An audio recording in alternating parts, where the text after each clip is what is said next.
Bonjour à tous, ici Laetitia Magdelaine du site lesfaitsmiroirs.fr.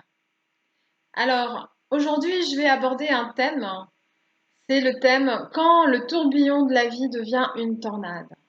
Donc, c'est le thème de la nuit noire de l'âme. Donc, ça vous concerne si vous traversez une période de crise dans votre couple ou dans votre vie, que vous vous sentez perdu, que vous vous sentez seul, que vous ne maîtrisez plus rien. Vous avez pourtant mis en pratique certains outils de communication, mais c'est de pire en pire. Vous avez l'impression que plus vous travaillez sur vous, plus c'est le bazar dans votre couple, dans votre vie, que la relation est de plus en plus compliquée et difficile. Vous avez besoin de comprendre ce qui vous arrive et surtout, vous avez besoin d'en sortir, de transformer tout ceci, d'évoluer, d'affirmer votre identité ou du moins de trouver confiance en vous et de vous relever. Alors souvent, quand on commence un processus de connaissance de soi, c'est parce qu'on a des insatisfactions dans notre vie. Donc on comprend qu'il y a des choses qui ne vont plus, qu'il y a des schémas récurrents. On comprend que peut-être on a une part d'action et de transformation à mettre en œuvre et qu'il y a des choses à transformer en nous. Alors, on essaye et des fois on y arrive et puis des fois on essaye et on s'aperçoit que ça devient de pire en pire. Alors, c'est normal et ça fait partie de l'évolution. Et on le voit à tout niveau. Déjà, en tant qu'humain, avec les phases d'apprentissage, on voit le passage de l'enfance à l'adolescence, avec la rébellion, la crise d'adolescence. Ensuite, on le retrouve à la période de la quarantaine, mais des crises, il y a aussi la crise de la cinquantaine, de la soixantaine. On peut trouver des crises tous les 10 ans si on veut. Enfin bref, il n'y a pas de fin parce que on est sans cesse en évolution et en changement. Donc, à un niveau sociétal, on retrouve aussi ces périodes de crise. Et notamment, là, on peut le voir avec l'après-guerre. Quand les hommes sont revenus de la guerre, les femmes, du coup, avaient été obligées de s'en sortir seules et avaient pu commencer à prendre conscience de leur force et de leur capacité à gérer les choses elles-mêmes.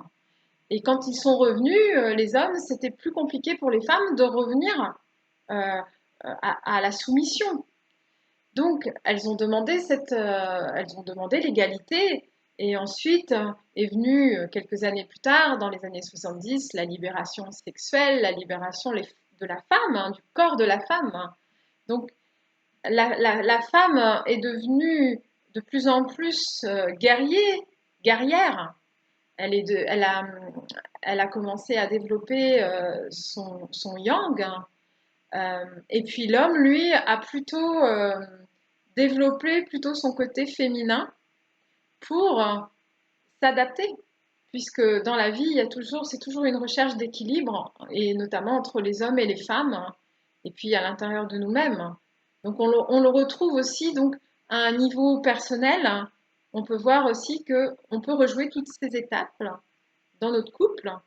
Donc au début, bah, c'est tout beau, c'est génial. Et puis après, au bout d'un certain temps de vie commune, eh bien, on va sentir que avec cette fusion, eh bien, j'ai perdu mon identité.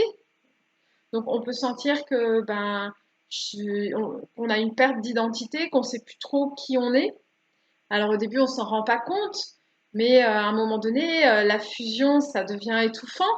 Donc quand on commence à vouloir faire des choses seul, eh bien, on va se rendre compte que ben on n'est pas libre. Et puis on va commencer à se rebeller et puis à chercher à sortir de cette situation et puis chercher à retrouver qui on est vraiment.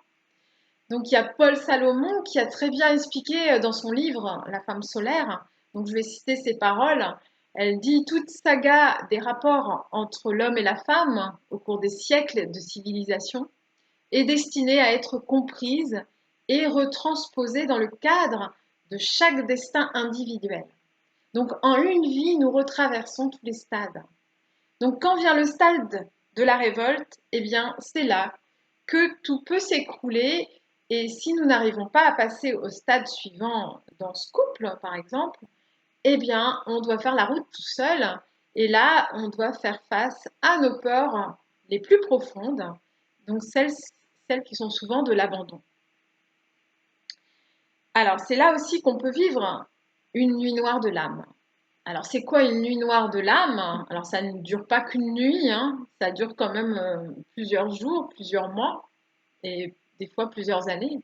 Donc, c'est un moment de la vie où vous êtes dans une situation qui représente vos plus grandes peurs. Donc, cette expérience, elle surgit au moment où vous y attendez pas et sans avertissement, bien sûr. Donc, en fait, ça nous arrive toujours à un moment dans notre vie où on a acquis suffisamment de ressources pour traverser ce passage. Donc, c'est un moment dans notre vie où on peut avoir l'impression que c'est calme, que c'est parfait, enfin en tout cas tout semble bien. Euh, donc on peut, alors au niveau matériel, ça peut être une époque où voilà, c'est équilibré et justement donc on va commencer à se former, à prendre conscience, à évoluer, puisqu'il y a quand même une insatisfaction à l'intérieur.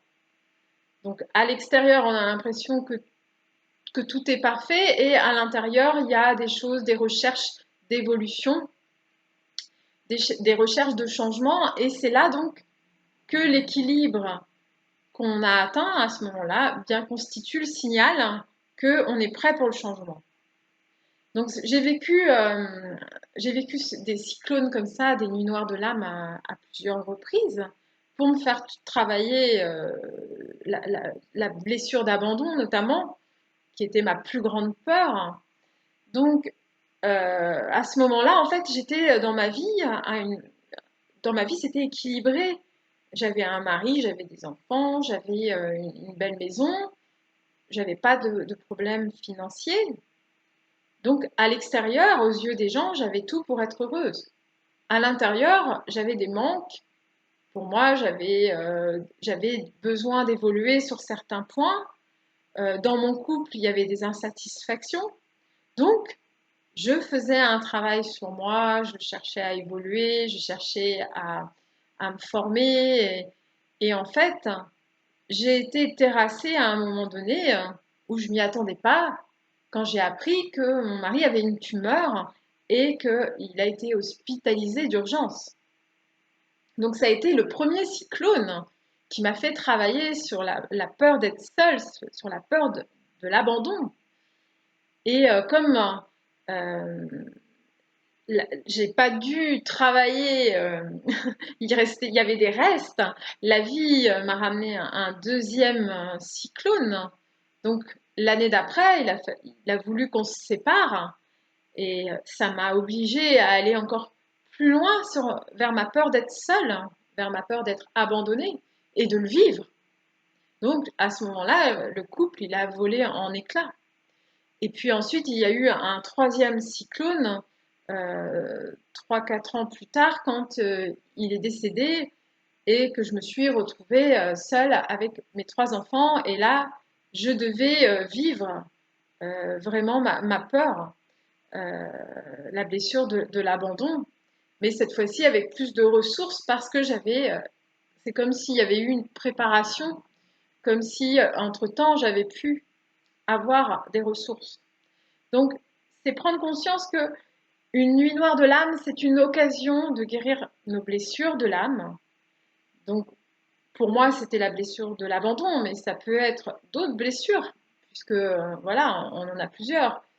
Il y a la blessure d'abandon, de rejet, de trahison, d'humiliation, d'injustice.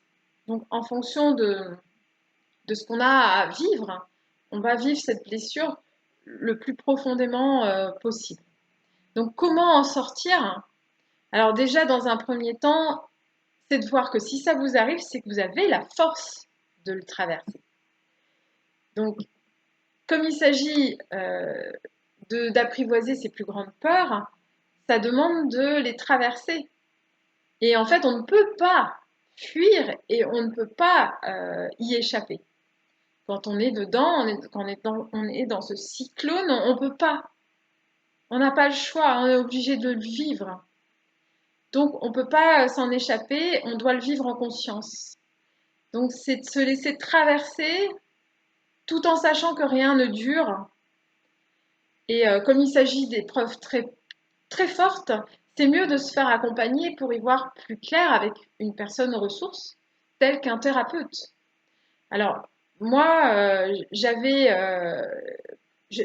remarqué que être dans le moment présent, ça permet d'être vraiment dans l'œil du cyclone, vraiment d'être centré, de rester dans ce moment présent, parce qu'en général, quand on est dans le cyclone, on ne peut pas se projeter ni en arrière, ni dans le futur, ni dans le passé, ni dans le futur. Donc, dans tous les cas, c'est important de se faire accompagner dans ces périodes douloureuses, donc pour mieux comprendre ce qui se joue et surtout pour en sortir le plus rapidement possible. Parce que c'est quelqu'un qui vit une nuit noire de l'ombre peut y rester longtemps. On peut mettre 10 ans à s'en remettre, comme on peut mettre 6 mois. Donc c'est vraiment en fonction de votre état de conscience que vous allez réussir à en sortir. Donc si vous pensez que vous vivez une nuit noire de l'âme et que vous voulez témoigner en bas de la vidéo, n'hésitez pas à nous dire ce que vous avez mis en place pour en sortir, ou si vous êtes encore dedans, si vous avez envie de nous partager ce que ça a été pour vous. Et puis, pour quelqu'un qui aura envie d'aller plus loin et qui aura envie de me contacter, eh bien, je vous offre une séance de clarification de 30 minutes pour voir comment il est possible de vous aider. Donc, via le site l'effetmiroir.fr. Donc voilà, c'était Laetitia Magdelaine du site l'effetmiroir.fr. Je vous dis à très bientôt.